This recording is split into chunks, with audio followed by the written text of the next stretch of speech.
Este programa es para toda la familia. No contiene escenas de sexo ni violencia. Los menores deben estar en compañía de los padres o un adulto responsable. Contiene sistema closed caption. Este programa fue financiado con recursos del Ministerio de RTVC Noticias.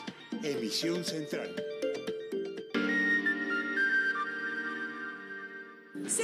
Señor, Dios mío, ¿qué es eso? 2 muertos en medio de un derrumbe en el corregimiento San Antonio de Prado, en Medellín. Operativos de búsqueda de posibles atrapados entre lodo. La emergencia ocurrió en la vereda Las Playas. La quebrada Doña María quedó represada, lo que genera máxima alerta. Un misterio rodea el asesinato del notario 76 de Bogotá, José Francisco Barona. A su hermano también le dispararon sicarios en la misma acera. El cantante urbano, quien provocó la muerte de una joven cuando conducía ebrio y estrelló un taxi, tiene antecedentes judiciales. Aún así, un juez lo dejó libre.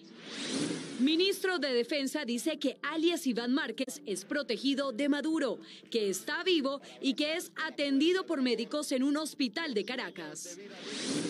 Sigue la polémica. Gobierno entrante anuncia nueva asamblea de Ecopetrol en la que espera cambiar el periodo de la actual junta directiva, alargado a 4 años. Nuevos detalles de la reforma tributaria del gobierno entrante, impuestos a la telefonía celular y a las bebidas azucaradas. Petro dice que el déficit es de 83 billones de pesos. Gobierno de Estados Unidos podría aceptar una revisión al TLC, reuniones entre funcionarios del gobierno Biden y delegados del presidente Petro. Fuerte discurso de Duque ante empresarios. Dice que en Colombia no se eligió a un emperador y que la gente no debe irse del país. Anuncia que se queda después del 7 de agosto. Alarmante cifra, la inflación en Estados Unidos fue la más alta en los últimos 40 años. Suben los combustibles y los alimentos. Les explicamos los efectos en Colombia. Jornada de tregua para el dólar. La divisa hoy dejó de subir y cerró en 4.558 pesos. Murió otro de los internos heridos en el incendio de la cárcel de Tuluá. Ya son 55 víctimas de la tragedia. Y en deportes, Nairo Quintana brilló en una etapa inolvidable del Tour. Vingegaard atacó a Pogačar y es el nuevo líder. Les explicamos cómo fue la estrategia del Jumbo, que molió al líder a punta de embalajes. Nairo subió muy fuerte. Seguimos en Cali con las historias de la Copa América. Hoy les mostramos cuál es el cholado de moda en medio de la fiebre del fútbol femenino. Ya vienen oportunidades. Hay oferta de becas para comunidades indígenas. Hoy es el lanzamiento de La Voz del Poder, un libro que reúne los discursos presidenciales de 1990 al 2022. En Cultura les cuento más. Buenas noches, bienvenidos a RTVC Noticias. Hay una nueva tragedia en medio de la temporada de lluvias. 2 muertos causó un deslizamiento en el corregimiento San Antonio de Prado, en Medellín. Toneladas de tierra se desprendieron, Carolina, y televidentes de la montaña, y además de dejar víctimas mortales, represaron una quebrada, lo que tiene, por supuesto, a las autoridades en máxima alerta. Nos conectamos a esta hora con Dani Correa. Dani, un saludo para usted y cuéntenos qué más detalles se tiene. Daniela, Carolina y televidente, buenas noches. Todo ocurrió exactamente en la vereda Las Playas, en el corregimiento San Antonio de Prado, al sur de la ciudad de Medellín. Un deslizamiento de tierra llevó todo a su paso y lastimosamente falleció una mujer de 30 años y un menor de 2 años. A continuación, las imágenes revelan el difícil momento que vivieron también personas que estaban grabando este momento. Señor, Dios mío, ¿qué es eso? En este video quedó registrado el dramático momento en el que un deslizamiento de tierra de gran magnitud se registró en el corregimiento de San Antonio de Prado de la ciudad de Medellín, en límites con el municipio de Itagüí. El desprendimiento de un sector de la montaña ocurrió sobre las 3 de la tarde, exactamente en la vereda Las Playas, y sepultó a una mujer de 30 años y a una menor de 2 años. Las autoridades declararon alerta naranja en la zona que recorre la quebrada Doña María y a su vez continúa con las labores de monitoreo para descartar más víctimas mortales. Ante la terrible emergencia y por la temporada de lluvia que estamos atravesando en el país, las autoridades se pronunciaron por esta situación. Señor, Dios mío. A las 3:09 de la tarde, 27 llamadas entraron a la línea de emergencias desde la vereda San Antonio de Prado. Los vecinos que vieron cómo una luz de tierra se desprendió dieron la primera voz de alerta. Continuamos con las labores de búsqueda, quienes hasta el momento llevan un reporte de 2 víctimas hasta el momento. Continuamos en la zona haciendo las labores de búsqueda sumado al componente social para hacer una atención integral a esta emergencia. El desprendimiento terminó en la quebrada Doña María, en límites entre Itagüí y Medellín, una zona con varias viviendas. Allí murieron 2 personas, según el informe preliminar. Lamento informar la pérdida de la vida de una mujer de 30 años y la de un menor de 2 años en el movimiento en masa presentado en el corregimiento de San Antonio de Prado. Seguimos avanzando en las tareas de búsqueda y rescate. De inmediato las autoridades tomaron medidas. Enviaron organismos de socorro, ordenaron evacuar la zona, la sobrevolaron con drones para observar el terreno y para ubicar sobrevivientes y declarar la alerta naranja.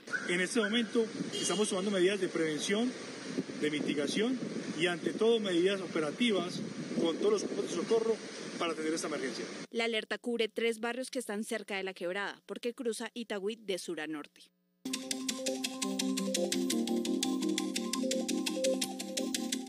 Atención a estas imágenes. Los vecinos de la Notaría 76 denuncian con estos videos que este supuestamente es el pistolero que disparó contra el notario José Francisco Barona Ortiz. En las imágenes se ve que el encapuchado corre mientras testigos están asombrados tras oír la balacera.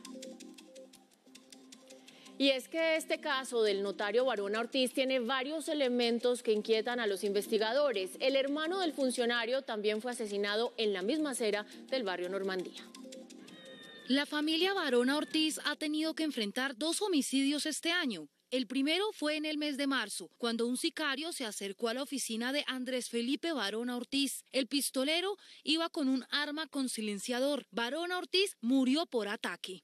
Y anoche, en esta acera del barrio Normandía, un sicario a José Francisco Barona Ortiz, el notario 76 de Bogotá, en la misma cuadra donde hace 2 meses asesinaron a su hermano.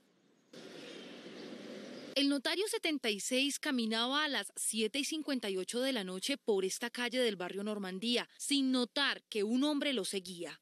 En este video que conoció RTVC Noticias, se observa cómo un hombre sale corriendo hacia la calle 51 con Boyacá, luego de cometer el delito. Viste de negro con una capota en su saco y con un arma de fuego en sus manos. Todo ocurre justo cuando pasaba frente a un bar muy cerca de la notaría. En toda la mitad de la ciclovía, el sicario lo atacó a tiros. Persona de 55 años, quien se desempeñaba como notario 76 de esta ciudad capital. Es importante mencionar que la investigación ha sido asumida por el Cuerpo Técnico de Investigaciones de la Fiscalía General de la Nación. Las autoridades analizan este video y posiblemente otras grabaciones de los negocios cercanos. También se trata de esclarecer si hay vínculos entre los asesinatos de los hermanos. Se ofrece una recompensa de hasta 20 millones de pesos por información que conduzca al esclarecimiento de este lamentable hecho. En diálogo con la familia del notario, aseguraron que después del caso de Andrés Ortiz pidieron protección y la respuesta fue nula. El ministro de Defensa, Diego Molano, confirmó que alias Iván Márquez está vivo. Dijo que está en un hospital en Venezuela y que es protegido por el régimen de Nicolás Maduro. Gracias a información de inteligencia, las autoridades confirmaron que alias Iván Márquez está vivo. Que está siendo protegido por el régimen de Maduro y que está en un hospital en Caracas. Es la información que tenemos. Cualquier otra indagación o información adicional pues será comunicada a la opinión pública. El ministro de Defensa también desvirtuó las afirmaciones de la segunda Marquetalia, con las que aseguran que el ataque contra Márquez y otros de sus hombres fue efectuado por fuerzas militares colombianas. Por supuesto, la información que tiene la inteligencia es que en esas disputas se presentó una de estas vendetas en donde se fue afectada su integridad. Molano afirmó que en el video enviado por las disidencias aparece uno de los hijos de Manuel Marulanda Vélez, alias Tiro Fijo. En la identificación que se hizo del video que fue presentado, se evidencia que hay segundos y terceros cabecillas de la segunda Marquetalia, uno de ellos el hijo de Marulanda. Las autoridades confirmaron que siguen reforzando la vigilancia en la frontera. Sigue la polémica en torno a Ecopetrol. Funcionarios del próximo gobierno anuncian una asamblea extraordinaria para cortar el periodo de la junta directiva actual.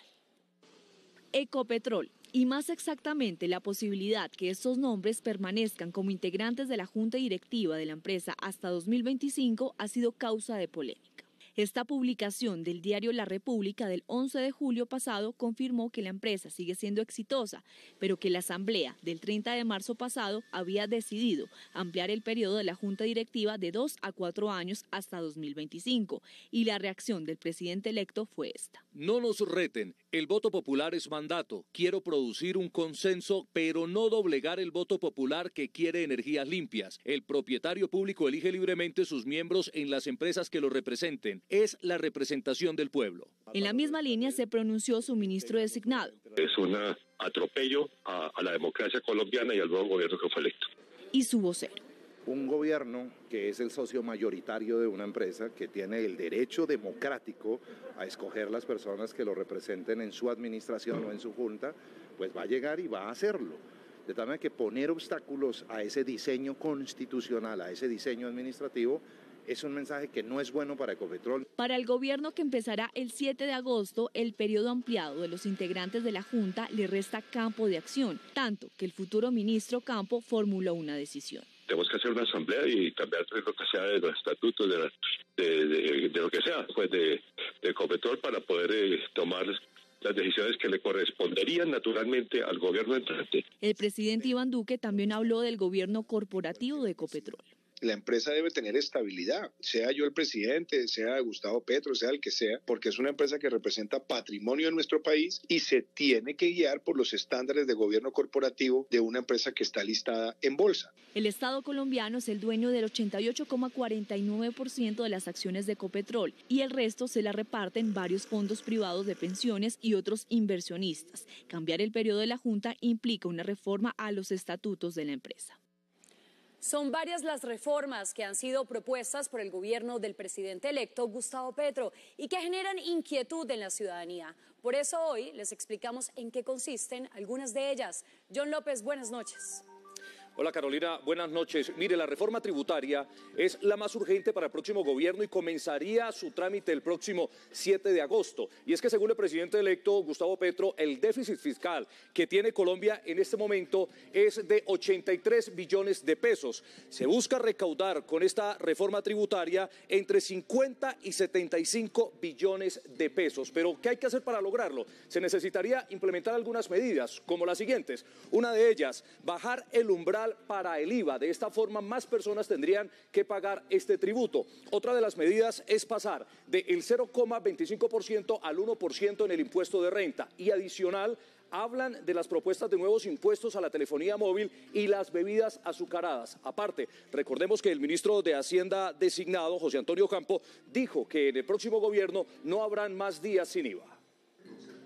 El presidente electo Gustavo Petro defendió su propuesta de reforma tributaria. Hemos propuesto que para reducir el déficit y financiar el gasto que demanda garantizar derechos fundamentales, debemos hacer más progresivo y justo el sistema tributario. Para la oposición, esta reforma es agresiva. Hombre, nos está preocupando mucho el tema de la reforma agraria, la agresividad de la reforma tributaria. Hay muchas cosas que el gobierno ha anunciado que no le causan tranquilidad a la ciudadanía y por supuesto a nosotros tampoco. La reforma incluiría el impuesto propuesto a la telefonía móvil que obligaría a pagar entre 1.500 y 1.800 pesos a quienes mensualmente paguen más de 45.000 pesos con IVA incluido en su factura del plan postpago. La telefonía produce un capital impresionante, entonces un apoyo de la telefonía a la cultura me parece que es necesario. Es dificultar el acceso de los colombianos más pobres a este servicio público esencial, que resulta fundamental para acceder a la educación virtual, a la telemedicina, al comercio electrónico. La reforma también tendría el impuesto a las bebidas azucaradas, propuesto por la ministra de Salud designada Carolina Corcho, que cobraría unos 300 pesos por cada litro de este tipo de bebidas. John, quedan claras entonces las medidas en materia tributaria, pero ¿qué han dicho los otros ministros? Cuéntenos. Mire, Daniela, en materia de educación, por ejemplo, el ministro designado Alejandro Gaviria anunció 3 reformas principales. La primera, al sistema general de participación. Esta reforma busca superar lo que, según ha dicho el gobierno del presidente electo Gustavo Petro, el déficit estructural que tiene la educación preescolar. Otra de las reformas sería a la Ley 30. Esta es la que define los recursos a la educación superior. Y también se habla, ojo, de una reforma al ICETEX que otorgaría alivios para los estudiantes con créditos muy grandes y que aún no han podido entrar en su etapa laboral. Además, en el gobierno del presidente Petro se dijo no seguirá el programa llamado Generación E. Yo creo que ese es un primer reto. Aquí hay un desafío que yo lo quiero llamar de naturaleza coyuntural. Afrontar la crisis educativa más grande que ha tenido nuestro país quizás en una generación por cuenta de la pandemia. Ese es un primer tema. Mire, pero esto no es todo, les tengo más. Ya hablaron también de una reforma rural integral. ¿Qué se busca con esta reforma? Se busca fortalecer los acuerdos de paz que fueron firmados en La Habana y en materia de desarrollo y de tierras para los actores del conflicto armado. También se dice, o por parte del gobierno, que se busca acortar las distancias entre el campo y la ciudad en materia económica y tecnológica. Y ojo a este punto, redistribución de la propiedad de la tierra que irá a través de la reforma agraria. El Partido Comunes, que son las antiguas FARC, reaccionaron a esta reforma. Nosotros los colombianos necesitamos reactivar el campo, y reactivar el campo es una reforma rural integral, que no es comunista, no es socialista, es una reforma rural integral e incluso de corte capitalista. Necesitamos modernizar el campo y darle la importancia que necesitamos nosotros los colombianos en tener un campo fortalecido. Daniela y Carolina, les tengo un dato para cerrar. El Partido Liberal hoy entró a ser parte de la coalición del gobierno. Ustedes con más de las noticias del día. Muchísimas gracias, John, por esta información. Y entre otros temas, el TLC entre Colombia y Estados Unidos podría ser revisado. Una delegación designada por el presidente electo Gustavo Petro se reunió en Bogotá con integrantes de la Embajada de los Estados Unidos y esa fue una de las conclusiones de la reunión. El Tratado de Libre Comercio con Estados Unidos podría revisarse. Fue una de las conclusiones del encuentro con integrantes de la Embajada Americana en Colombia. El encargado de negocios de la Embajada nos dijo, mire, hay un mecanismo de revisión de los tratados de libre comercio. El nuevo gobierno debería presentarnos iniciativas para esa revisión y el gobierno americano estaría abierto a ese diálogo. La paz fue otro de los temas sobre la mesa. El apoyo transversal que se ha dado desde el gobierno de los Estados Unidos se mantendría. Hicimos una revisión transversal y creo que ahí vamos a tener una compañía, no solamente del gobierno de Estados Unidos, sino de la comunidad internacional entera y de las Naciones Unidas que cree en el proceso de paz. Desde el gobierno electo también se hizo una propuesta sobre justicia. Hablamos de la necesidad también de pensar en un sometimiento a la justicia para mermar los índices de violencia en nuestro país. En la reunión se confirmó una comisión de muy alto nivel designada por el gobierno americano que llegará en los próximos días a acompañar la posesión del presidente electo Gustavo Petro. Y el presidente Iván Duque habló del próximo gobierno. Dijo que las personas que anunciaron irse del país no deben hacerlo y que el país tiene instituciones sólidas. En la reunión con empresarios estadounidenses, Duque se refirió a la llegada del nuevo gobierno de Gustavo Petro. Nosotros no hemos elegido un emperador, elegimos un presidente por un periodo de 4 años y esas son las reglas del juego y nosotros lucharemos por conservar esas reglas del juego. Dice que el país tiene instituciones fuertes. Debo decir que la transición política y las transiciones políticas no son ni el fin del mundo, ni tampoco deben ser considerados un patrón de temor. Yo creo que hemos defendido nuestra democracia, tenemos instituciones fuertes, tenemos una economía pro empresa y nosotros siempre vamos a defender esos valores independientemente de quién sea el presidente de turno. Les envió un mensaje a quienes anuncian que se van del país. Cuando yo oigo a la gente decir que se quiere marchar, le digo, oiga, no se vaya, no lo haga. Y la mejor forma de decirlo es decir, mire, yo no me voy a ir del país. Dice que no hay que tomar decisiones por temor. Y yo les pediría a los colombianos que no lo dejen, porque no podemos tomar decisiones ni por temor, ni por presión, ni por ansiedad. Tenemos que defender lo construido en los últimos 4 años. El presidente participó de la Cumbre Concordia de las Américas, donde recibió el Premio Liderazgo 2022, como reconocimiento a los logros de su gestión en migración, cambio climático y política social.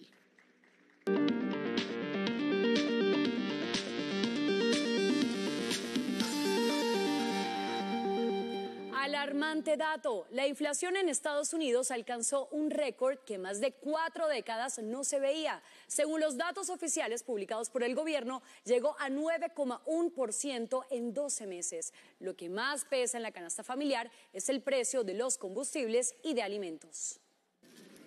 Cualquiera de estas acciones, es decir, adquirir cualquier bien, alimentos, llenar de combustible un auto y hasta pagar el alquiler es 9,1% más costoso hoy en Estados Unidos. Un rampante aumento mucho más veloz que los ingresos promedio que pone en aprietos a la economía más importante del mundo. Es el máximo que alcanza la inflación de la Unión Americana desde 1981 y un 1,3% arriba del alcanzado hace tan solo 4 semanas. Y aunque la cifra supone un revés para la administración Biden, que ha capoteado sin éxito durante meses para atajarle el ritmo de crecimiento sostenido a la inflación, el mandatario considera la métrica como obsoleta. Si bien el registro de la inflación general de hoy es inaceptablemente alta, también está desactualizado. Las cifras de hoy no reflejan el impacto total de casi 30 días de caídas de los precios de la gasolina. En síntesis, en los hogares y en las esquinas estadounidenses la capacidad de adquisición será considerablemente menor. La necesidad de endeudamiento aumentará y con ello las tasas de interés. Siendo la nación más influyente del mundo, el impacto global de este 9,1% será ineludible. Lo cierto es que el dato de inflación en Estados Unidos tiene efectos en todo el mundo, especialmente en las economías latinoamericanas como la colombiana. El mayor impacto sería en el precio del dólar. Estados Unidos es la economía más grande del mundo y el aumento de la inflación en ese país supone medidas de su Banco Central, la Reserva Federal, que tendrán impactos globales, incluyendo a Colombia. Esto generará que la Reserva Federal siga considerando alzas de interés agresivas. Ese incremento de tasas de interés tendrá un efecto importante, una posible nueva remontada en el precio del dólar.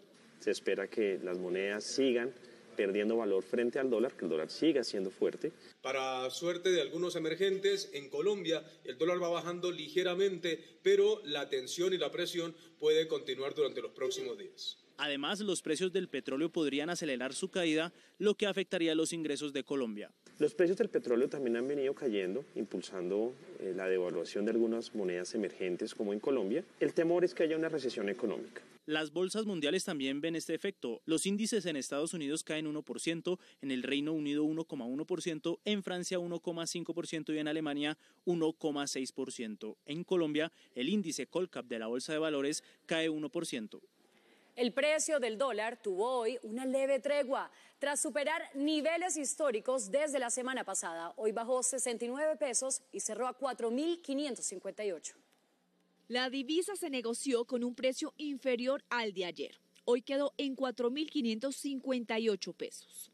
En estos 2 últimos días, el euro cotizó por debajo del dólar por primera vez en 20 años. Según los expertos, la devaluación de la moneda europea tiene consecuencias. Esto hace más competitivas las exportaciones y el comercio exterior en toda la zona euro.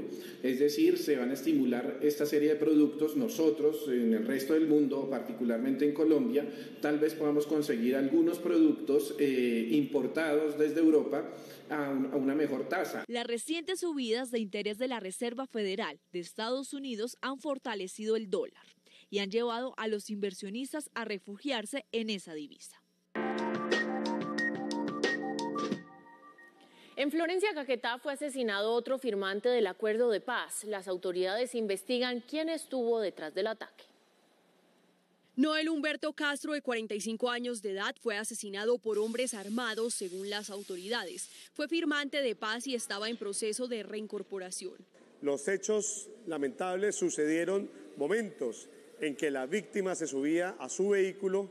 En ese instante es abordado por 2 sujetos que le dispararon en repetidas ocasiones. El ataque ocurrió en el barrio Restrepo, en Florencia. La Policía Nacional desplegó todas sus capacidades institucionales que nos permitan dar con la captura de los responsables. Los grupos armados que actúan en la zona son la estructura 62 Mille Perdomo, los comandos de la frontera y estructuras de carácter local. En 2022 han sido asesinados 25 firmantes, según Indepaz. La Defensoría del Pueblo advirtió que en Caquetá los reincorporados y sus familias están en riesgo. La Fiscalía General le pidió al Tribunal de Bogotá condenar al exfiscal de la JEP, Julián Bermeo, por haber recibido dinero y entorpecer el proceso de extradición de alias Jesús Santrich. La solicitud de sentencia condenatoria fue realizada por el ente acusador en medio del juicio que enfrenta a Julián Bermeo por hechos de corrupción en el año 2019, cuando habría recibido $40.000 para favorecer a Jesús Santrich. Cuando se comprueban actos de corrupción de un funcionario judicial, este no solamente atenta contra su honorabilidad, sino contra la majestad de la justicia. Según el fiscal, las pruebas expuestas confirman el inicio de las acciones planeadas por la organización. Hoy se puede afirmar precisamente que fue el mismo Bermeo Casas quien actualizó su comportamiento con la organización, manifestando de manera abierta las actuaciones que podía ejercer. Por su parte, el abogado de las víctimas aseguró que todo estaba planeado para infringir la ley, por lo que también solicitó condenar al exfiscal Bermeo. Se le quiso hacer trampa a la paz y eso amerita una investigación que vaya mucho más allá de la responsabilidad individual. Asimismo, el abogado aseguró que la sentencia del tribunal resaltará el valor de la paz en Colombia. La diligencia será retomada el 31 de agosto. Se enreda la situación judicial del cantante Freddy Burbano, quien quedó en libertad por provocar la muerte de una joven de 21 años cuando conducía borracho. El artista tiene otros pendientes con la justicia y aún así recibió el beneficio judicial. Son dos procesos más pendientes con la justicia, uno con fecha de 2007 y otro del 2021. Esto se suma a su proceso actual. En el caso de la joven muerta cuando Burbano conducía ebrio y chocó el taxi en el que la víctima iba, recibió el beneficio de casa por cárcel. Desconozco quiénes son los abogados defensores que adelantan la defensa de él en estos procesos. En la audiencia de solicitud de medida de aseguramiento por el homicidio de la joven Karen Molina, la jueza concluyó que la Fiscalía no demostró la obligación de mantener a Burbano en prisión domiciliaria y fue puesto en libertad. Esta funcionario se aparta de manera respetuosa de la petición del señor fiscal y no impondrá medida de aseguramiento privativa de la libertad en contra del imputado. Date cuenta de eso, que aunque tengas oro y yo tenga cobre. Burbano fue imputado por homicidio con dolo eventual, por la alta velocidad en la que al parecer conducía y su presunto estado de alicoramiento. Por ahora se defiende en libertad de este hecho. A 55 ascendió la cifra de víctimas fatales por el incendio en la cárcel de Tuluá, Valle del Cauca, ocurrido a finales de junio. En las últimas horas murió otro joven por la inhalación de humo. La tragedia en la cárcel de Tuluá cada vez tiene más rostros. Johan Arenas, un joven de 20 años de edad, es otra de las víctimas que dejó el humo y las llamas en el penitenciario. En la tarde de ayer a las 6:45 nos informaron la muerte de otro recluso que estaba hospitalizado en el hospital de Tuluá. Además, tengo que informar que 15 personas ya han sido dadas de alta en mejor estado general. Vallejo hacía parte de los 20 reclusos que hace 15 días entraron a las unidades de cuidados intensivos. Con este nuevo deceso, ascienden a 55 las víctimas mortales de esta grave tragedia. En el hospital de Tuluá permanecen 8 personas en UCI y 4 de ellos con pronóstico reservado. En el Urabá antioqueño, un soldado murió y 4 más resultaron heridos en un ataque, al parecer, del Clan del Golfo. El soldado que perdió la vida fue identificado como Miguel Ángel Palacios. Según las autoridades, los uniformados fueron atacados con ráfagas de fusil cuando realizaban labores de patrullaje en Chigorodó, Antioquia. Los heridos fueron trasladados a centros asistenciales. En Barranquilla, Atlántico, un soldado resultó herido con arma cortopunzante cuando delincuentes intentaron robarle su arma de dotación. El soldado cumplía turno como centinela en el cantón Militar Paraíso. Al parecer fue distraído por una mujer y luego fue interceptado por 2 sujetos. Vecinos del sector aseguraron que hubo disparos. Los hechos son materia de investigación. 2 funcionarios de la alcaldía de Pereira fueron capturados y señalados de pertenecer a una banda acusada de robar pagos de las cesantías de la entidad. 13 funcionarios más están siendo investigados. Este es un informe de Paula Rodríguez, periodista de la Radio Nacional. Son 13 funcionarios públicos los denunciados por la misma alcaldía de Pereira por los delitos de hurto, falsedad material e ideológica en documento público, concierto para delinquir y peculado por apropiación, quienes al parecer obtenían pagos irregulares de cesantías a sus cuentas por parte de un reconocido fondo estatal. Cuando empezamos a corroborar, esos mismos funcionarios habían ido a esos fondos de cesantías a retirar los recursos por sumas superiores al valor liquidado. El monto exacto del hurtado hasta el momento se desconoce, pues asegura el alcalde la investigación continúa y podría vincular a más personas. Todo parece indicar que el faltante patrimonial es una suma superior. Estamos hablando de la suma de 1.700 millones de pesos aproximadamente. Y es que según la investigación, en uno de los casos se consignó 91 millones de pesos de cesantías, pero para haber llegado a esa cifra con un salario de 1.800.000 pesos, la persona debería haber laborado más de 40 años. Radio Nacional de Colombia y RTVC Noticias conectados 24/7. Y cerca de 200 personas fueron desalojadas de un predio en el oriente de Cali, acusadas de invadirlo. Al parecer, una banda estaría detrás de la invasión de predios en el oriente de la ciudad. Sin vivienda y bajo la promesa de un lote, cerca de 200 personas llegaron a un terreno de 230.000 metros en el barrio Morichal, oriente de Cali. Una situación incontrolable. Según las autoridades, estas personas fueron víctimas de una estafa. Hay una banda criminal que está llegando a estos espacios, lotean, queman caña, queman la flora y quieren vender esos lotes a algunos ciudadanos con necesidad de vivienda. Las familias fueron desalojadas de la zona. Se localizaron a los propietarios, se le informó de lo que estaba sucediendo y el trámite a adelantarse.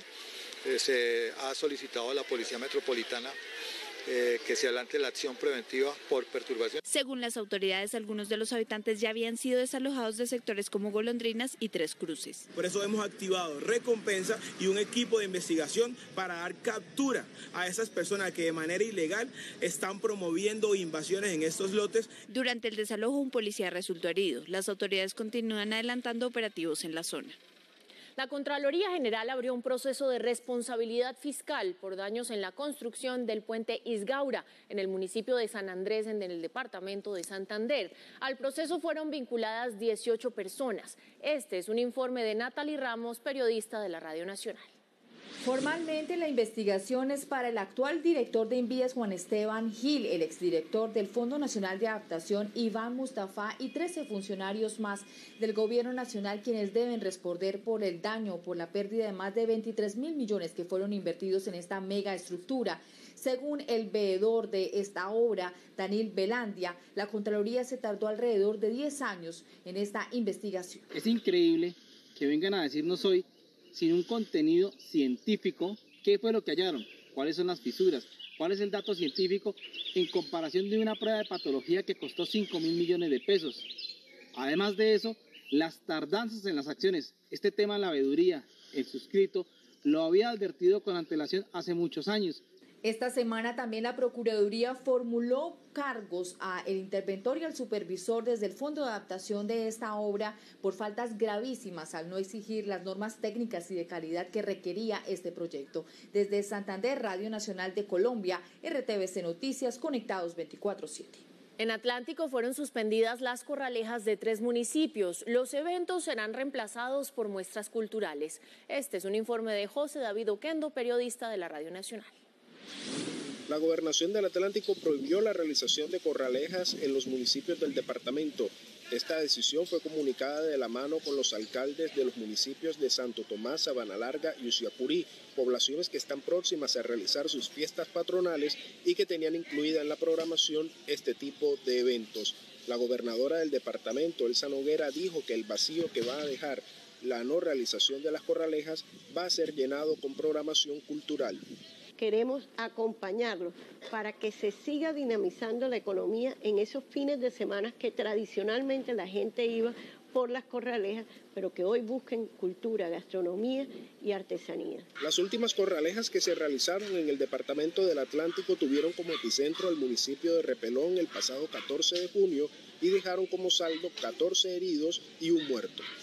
200 campesinos en Zambrano, Bolívar, resultaron afectados por la creciente súbita del río Magdalena. En 4 municipios fueron reportadas varias emergencias por inundaciones. Más noticias en el siguiente panorama. Líderes de la comunidad Bari se trasladaron durante 2 días hacia el casco urbano del municipio de Convención con el fin de hablar con su alcalde para solicitar ayudas teniendo en cuenta el deslizamiento que se presentó en su territorio hace 15 días. Entre sus peticiones está una brigada de salud teniendo en cuenta que hay varios niños que están presentando enfermedades respiratorias. Angustiados y preocupados, así se encuentran los habitantes del corregimiento Atoviejo en Calamar, en el norte del departamento de Bolívar. La temporada invernal y las intensas lluvias tienen prácticamente todo el corregimiento inundado. La noticia en Sucre tiene que ver con las afectaciones que sufren 25.000 estudiantes en la zona sur del departamento, en la subregión de La Mojana y el San Jorge, quienes no pueden asistir a clases por las inundaciones que se presentan. 58 instituciones educativas se encuentran bajo las aguas y el gremio de docentes ha pedido que se declare la emergencia educativa.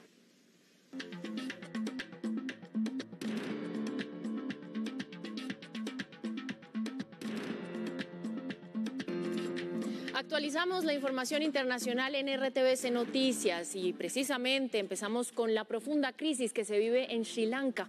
Los manifestantes siguen reclamando un cambio de poder en el país. Las protestas ahora son contra el primer ministro que asumió el liderazgo tras la huida del presidente.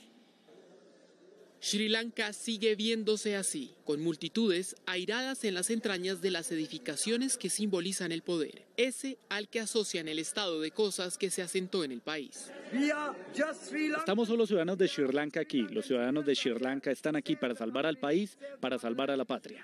La locación de la exigencia de un cambio de liderazgo, esta vez fue la oficina de Ranil Wickremesinghe, primer ministro recién designado como presidente interino, y esta es la expresión de su postura con la designación. La agitación social es omnipresente en la insular nación de Asia. Gotabaya Rajapaksa, el presidente saliente, quien junto a su esposa huyó a bordo de un avión de la Fuerza Aérea hacia las Maldivas, volcó la agricultura hacia lo orgánico. Prohibir repentinamente importación de fertilizantes químicos tomó a los agricultores por sorpresa y llevó al mínimo cultivos básicos. Y de ahí que el país hoy se precipite a la bancarrota y ni cuente con alimentos ni medicamentos, y que la desconfianza en el gobierno se empezara a ver así. A pesar del disconfort, el interino pidió a ejército y policía lo necesario para restablecer el orden, allá donde ondean banderas con esperanza de salir del caos. Y hablamos ahora de la guerra porque Ucrania desmintió los rumores sobre tráfico de armas en su territorio. Calificó la información de propaganda rusa.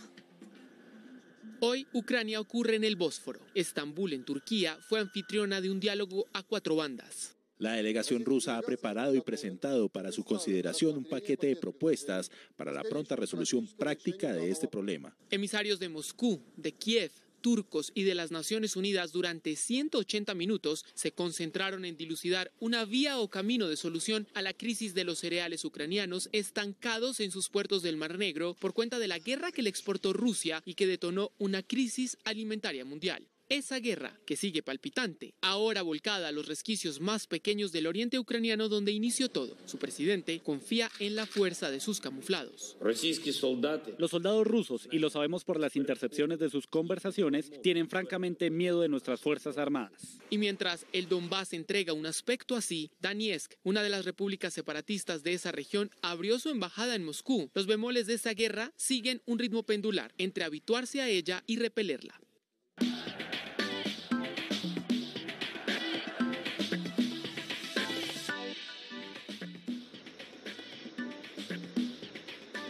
Muy buenas noches, bienvenidos a la información deportiva. Qué alegría, como siempre, saludarlos aquí desde la ciudad de Medellín. ¿Y cómo les parece que hoy disfrutamos de un día maravilloso, de una jornada muy especial en el Tour de Francia? Todo esto gracias a Nairo Quintana. Pues el colombiano atacó al líder, terminó segundo en la fracción y ahora es quinto en la general. Vivo que nunca. Nairo Quintana atacó a poco menos de 10 kilómetros de la meta en el ascenso a la cima de Granon-Cher du Chevalier, impulsado por su compañero Warren Barguil, que se dio a la fuga. El colombiano se convirtió en su perseguidor, pero la carta era que el Arkea se quedara con la etapa con su capo escuadra. Barguil dejó su trabajo hecho para que Quintana siguiera, pero ambos sabían que atrás venía el Jumbo, con el danés Vingegaard descontando de una manera superhumana, y así se dio al final. El danés pasó a Nairo, siguió de largo y no dejó atrás solamente al colombiano, sino al líder Pogačar, cuya ventaja de 39 segundos con la que empezó la fracción se volvió una desventaja de 2 minutos 22 segundos al final. Vingegaard se quedó con la etapa y el liderato. Nairo Quintana llegó segundo para quedar a 15 segundos del podio de la carrera.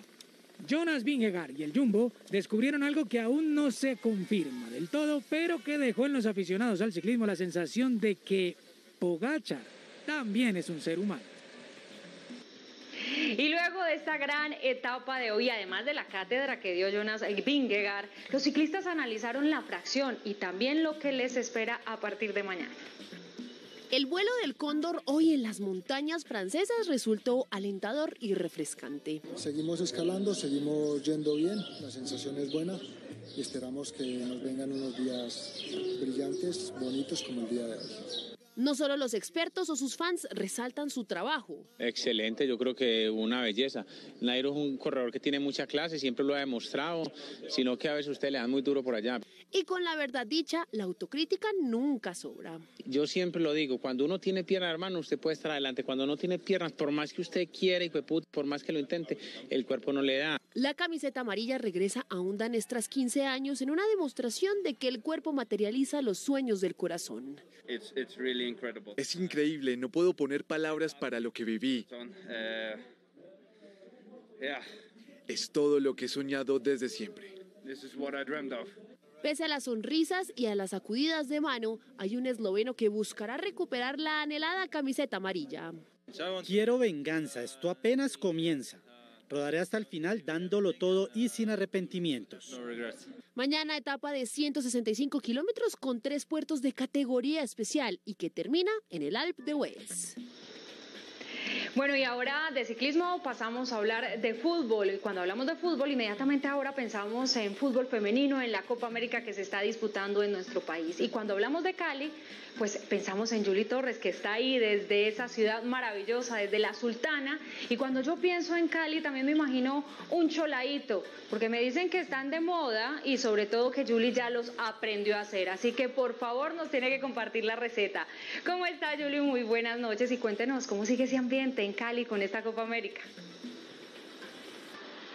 Vanessa, muy buenas noches. Aquí el ambiente sigue encendido. Hoy con jornada de descanso, ya todos preparándose para la acción que tendrán los rivales de la Selección Colombia, el Grupo A, que mañana estará de nuevo en competencia. Pero claro que sí, mientras vuelve a rodar el balón, los vallecaucanos aprovechan para degustar de este tradicional manjar de la región, pero con una edición Copa América.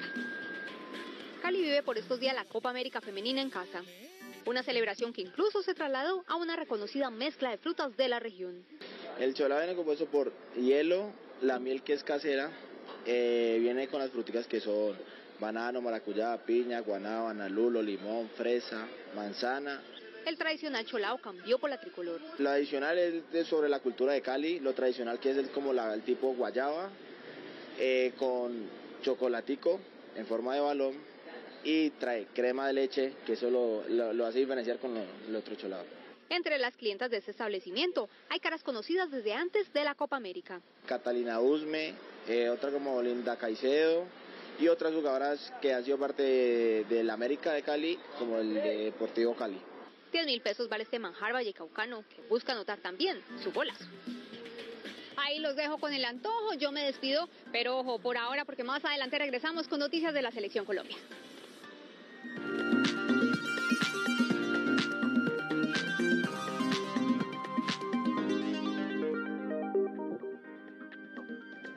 Hola a todos, bienvenidos a las noticias culturales. Yo les cuento que estoy aquí en el lanzamiento de La Voz de El Poder Volumen 2, que es una recopilación de los discursos presidenciales con análisis incluidos. ¿Ustedes se han puesto a pensar en todo lo que dicen los presidentes y qué significa eso?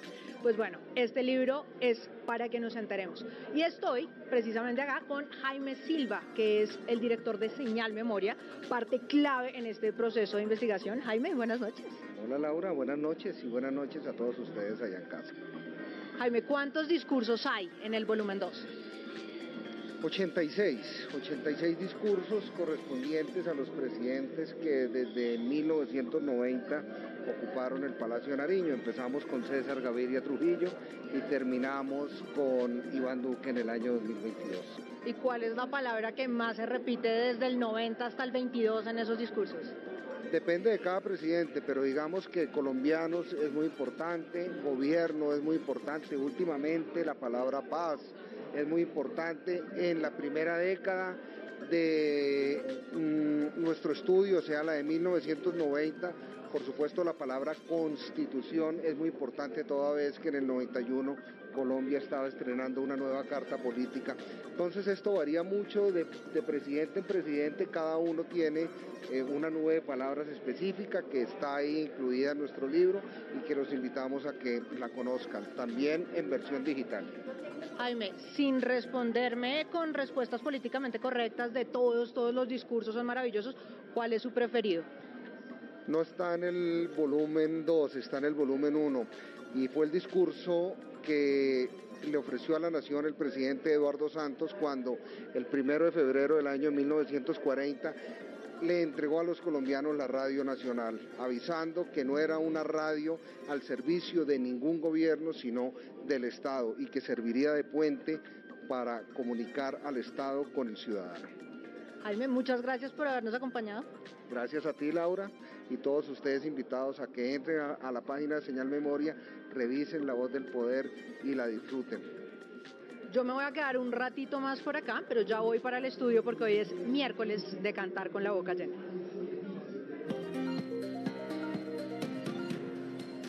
El precio interno de la carga de café quedó en 2.245.000 pesos. El recaudo tributario a junio alcanzó los 113,78 billones en el primer semestre. La DIAN aumentó 33,6% los recursos provenientes de impuestos frente a 2021. Colombianos trabajan 195 días al año para pagar impuestos, es decir que 53,4% de los días del año se destinan para estos pagos.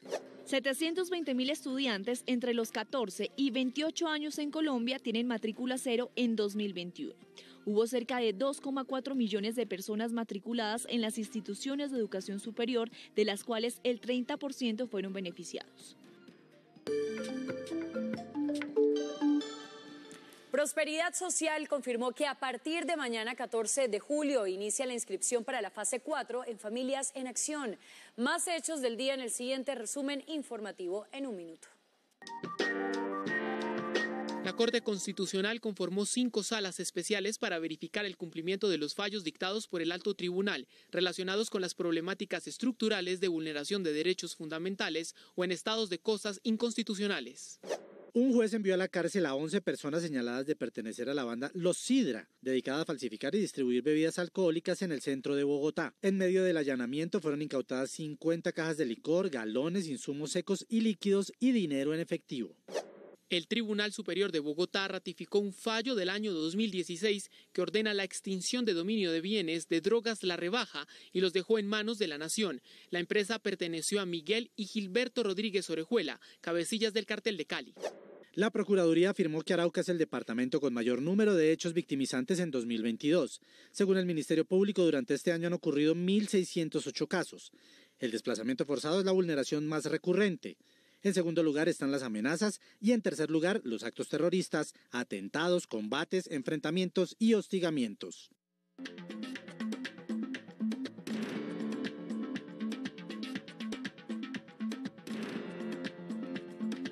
Tenemos más información internacional, esta vez en Europa, que experimenta una típica ola de calor con altísimas temperaturas que afectan principalmente a España y Portugal. Según la Organización Meteorológica Mundial, está previsto que el fenómeno atmosférico se intensifique.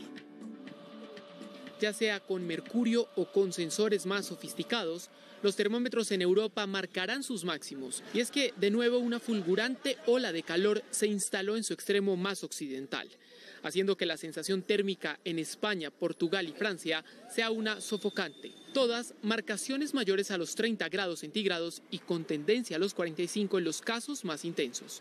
Incendios activos que devoraron más de 1.700 hectáreas de bosques en Bordeaux, Francia, y otras 700 en la Dune du Pilat, la ponen de manifiesto y en áreas urbanas arrinconan a escapar de la deshidratación. Las llamas, que se tornan transversales en este lindero del continente, intentaban ser extinguidas de esta manera en Portugal. Andalucía, Extremadura, Galicia en España se mantienen bajo alerta roja y otras regiones con alertas de diversos niveles al oscilar entre los 44 y los 46 grados de temperatura. La intensidad térmica, asentada desde hace 5 días, podría prolongarse 144 horas más y con ello esta foto fija. La policía de Japón encontró lo que serían impactos de bala en un edificio aledaño al lugar del asesinato del ex primer ministro Shinzo Abe. La marca correspondería al primer disparo fallido del arma del sospechoso. A continuación, más noticias del mundo. Israel es la parada inicial de la histórica gira de Joe Biden en Oriente Medio, la primera que realiza a la región como mandatario de Estados Unidos. Allá afianzó lazos con esa nación, vio la presentación de la cúpula de hierro y el Iron Beam, capacidades de defensa antimisiles israelí, y visitó el Memorial de la Shoah, genocidio de los judíos por la Alemania nazi. El viernes irá a Arabia Saudita. 2 personas, una madre y su pequeño de 7 años de origen colombiano, fueron las víctimas mortales el pasado 12 de julio del volcamiento de un barco privado en el río Hudson, en Nueva York, Estados Unidos. En el bote viajaban 12 pasajeros de esa nacionalidad que cayeron a las aguas del afluente. Varios de ellos quedaron afectados y el capitán permanece en estado crítico. El Instituto de la Memoria Nacional de Polonia anunció el hallazgo de 17,5 toneladas de cenizas humanas, equivalentes a unas 8.000 personas, muy cerca de un antiguo campo de concentración nazi, lugar que habría servido de tránsito, internamiento y exterminio de opositores políticos miembros de élites polacas y judíos. Llegamos a oportunidades. Atentos porque hay becas para comunidades indígenas que quieran estudiar pregrados o posgrados. Les contamos cómo postularse. En oportunidades de becas para comunidades indígenas, vaya a la página www.icetex.go.co y seleccione la opción Fondo de Comunidades Indígenas. Allí encontrará la descripción y requisitos de la convocatoria, como ser colombiano, no contar con un título de pregrado o posgrado dependiendo a que aspire y pertenecer a una comunidad indígena. Atentos, el programa financia pregrado de educación técnica, tecnológica o universitaria a nivel nacional y de posgrados, especialización, maestría, doctorado y postdoctorado. Ojo, la convocatoria cierra el 31 de agosto de 2022 y cuenta con 2.250 cupos. Y muy importante, recuerde que si quiere seguir informado 24/7, nos encuentra en todas nuestras redes sociales como RTVC Noticias.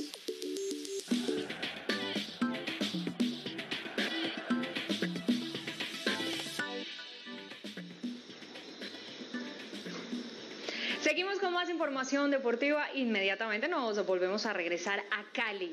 Julie, me quedé muy antojada del cholao. Pero bueno, no vamos a hablar de cholaos, vamos a hablar de nuestra selección Colombia. Ya le hemos hablado a todos los televidentes y contado que tienen jornada de descanso. Mañana tendrá acción el grupo A, el grupo de nuestra selección Colombia, pero se preparan para enfrentar el próximo domingo a la selección de Ecuador. Este será el último partido en Cali. ¿Cuáles son las expectativas que manejan las jugadoras y también el técnico Abadía? Vanessa, bueno, las jugadoras están muy pendientes de esta preparación, de lo que pueda ocurrir ya para ese último compromiso que va a ser aquí en la ciudad de Cali. Más adelante estarán en el Estadio Centenario de Armenia enfrentando a Chile. Pero en medio de esta concentración llegaron noticias muy positivas. El Levante de España anunció que la delantera Mayra Ramírez es su nueva jugadora. Así que bueno, hay buenas noticias en el entorno de la tricolor. Y otra de las jugadoras con las que podría contar el técnico Nelson Abadía de nuevo para el próximo compromiso es Liana Salazar, y con ella también conversamos. Restan 4 días para que Colombia vuelva a la cancha del Estadio Pascual Guerrero en Cali. Ante Ecuador, la tricolor llega como líder del Grupo A. Una confianza que impulsa a trabajar por más. Destaco que la actitud siempre ha estado por encima de cualquier cosa. Se ha mostrado un fútbol muy lindo, muy nuestro. Esa la garra, la entrega que siempre damos. Y esas ganas de siempre querer más. Colombia no estará en la próxima fecha, el 14 de julio, donde se enfrentarán sus rivales. Pero más allá de una jornada de descanso, será de trabajo, pues aún el equipo debe ajustar aspectos como la definición. ante Bolivia. De 20 disparos al arco, se concretaron 2. Se habla de que hay que seguir, ¿no? En el fútbol a veces no se tiene una tarde con muchos goles, pero que tenemos ahora que hacer salir nuevamente contra Ecuador y concretar lo que podamos. En la Copa América no solo está en juego el título, también los cupos al Mundial y a los Juegos Olímpicos. Mañana el Pascual Guerrero tendrá de nuevo compromisos. En esta ocasión Paraguay se enfrentará a Bolivia y también tendremos el juego entre Ecuador y Chile. Con esta información me despido, Vanessa. Ahí queda pendiente de compartir la receta del cholado. Esto es todo desde la Avenida del Río, aquí desde la hermosa ciudad de Cali. Yuli Torres, RTV Noticias, conectados 24/7. Julie, muchísimas gracias por la completa información y por estar a tanto de todo lo que pasa con nuestras jugadoras. Pues bueno, nosotros ahora hablamos de otras disciplinas deportivas porque Anthony Zambrano y Sandra Lorena Arenas no estarán presentes en el Mundial de Atletismo que se va a disputar en Oregón, Estados Unidos, y que ustedes van a poder disfrutar a través de Señal Colombia. Esto va a ser del 15 al 26 de julio para que de una vez se programen. Con esta información nosotros damos paso a nuestro resumen deportivo del día. En la segunda jornada de la fecha 2 de la Liga Colombiana, Jaguares venció a Cortuluá 1-0 con gol al minuto 26 de Omar Duarte. Así llega a 4 puntos el equipo de Córdoba. Y además Pasto goleó 3-0 a Envigado. Los goles fueron de Mariano Vázquez de penal, Facundo Hospitalache y Facundo Bonet al 90+2. El colombiano Óscar Estupiñán, quien se desempeñaba como delantero en la Liga de Portugal con el Vitória Guimaraes, fue presentado hoy por el Hull City de Inglaterra. El caleño de 25 años marcó 16 goles y ahora estará en la segunda división de Inglaterra con su equipo, que además participará en la FA Cup. Hoy se jugó la segunda jornada del Grupo C de la Eurocopa Femenina, en la que Suecia le ganó 2-1 a Suiza. El equipo visitante había comenzado ganando con gol de Ramona Bachmann al minuto 55, pero Fridolina Rolfo y Hannah Bennison le dieron vuelta al partido. En el otro encuentro, en el que Países Bajos, que lidera el Grupo C, enfrentó a Portugal y le venció 3-2. Al final del partido, Portugal estuvo muy cerca de empatar.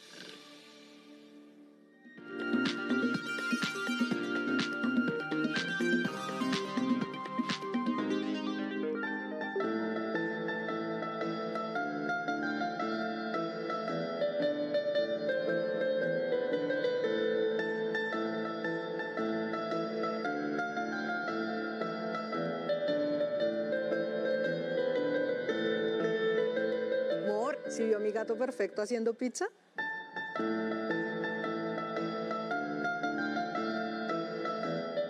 Vos tenés un gato perfecto que hace pizza. ¿Me lo prestás? Sí y no. Bueno, pues, ¿qué importa? Al fin y al cabo, el gatico bonito sí está, pero la pizza no es como que se amase así. Ay, tan digna. Oiga, a propósito, ¿quién se habrá inventado la pizza? Belleza, pues, inventar, no sé, porque la pizza es como un pan plano con cositas encima. Ahora, hay unos registros de hace miles de años que los soldados persas de Darío el Grande horneaban en sus escudos como un pan plano con queso y dátiles. ¿Pero persa? ¿La pizza no es como de Nápoles? Espérese, mi amor, que es que usted se me aceleró como un par de siglos. En el siglo XVIII, la ciudad de Nápoles, en Italia, tenía una población mayoritariamente obrera, pues que necesitaba un bocadillito, por así decirlo, una comida fácil de llevar, de comer con la mano, que se comiera rapidito, es decir, un desvare perfecto. Y de ahí viene la pizza que comemos.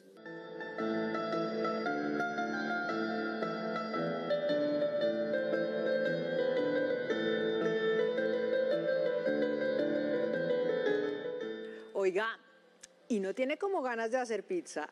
Pues no muchas. Ay, no sea rogada. Mire que le traje banda sonora y todo. Ay, no, pues el ratón de Ratatouille.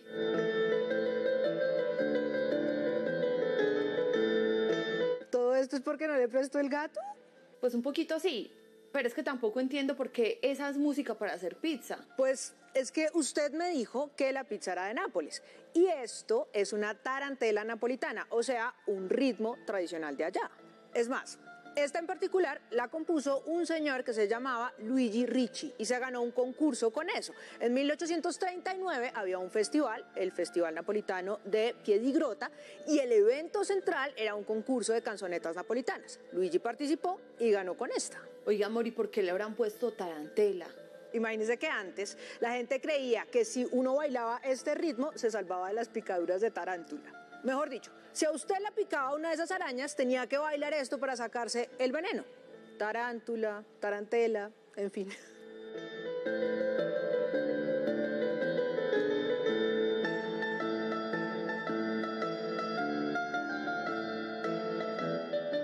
Bueno, está bien, me convenció, pero yo le hice una pizzita napolitana. Es muy básica, de hecho, es la masa para pizza con una salsa de tomate casera, quesito mozzarella rallado, rebanadas de tomate y orégano.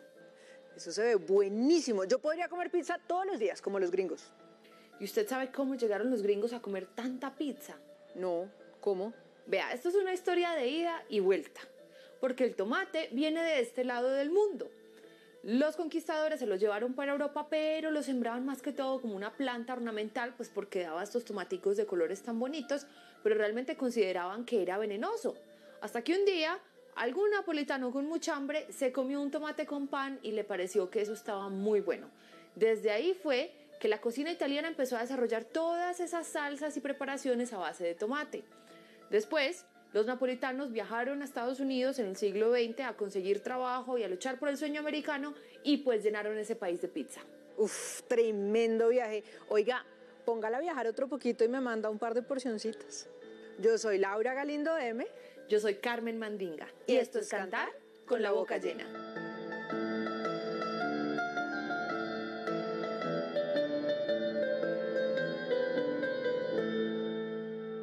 Definitivamente Laura y Carmen nos dejaron antojadas. Carolina, y yo quiero saber cuál es su pizza favorita. Sin pensarlo, pepperoni. Pepperoni. Pepperoni y la de mi hijo también pepperoni. La mía es hawaiana y yo sé que es la pizza de la discordia, Polémica. pero es demasiado buena, polémica. A ustedes muchas gracias por acompañarnos. Nos volvemos a encontrar mañana a las 7 de la noche.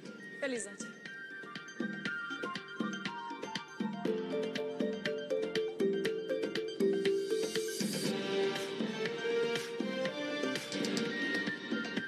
RTBC Noticias, emisión central.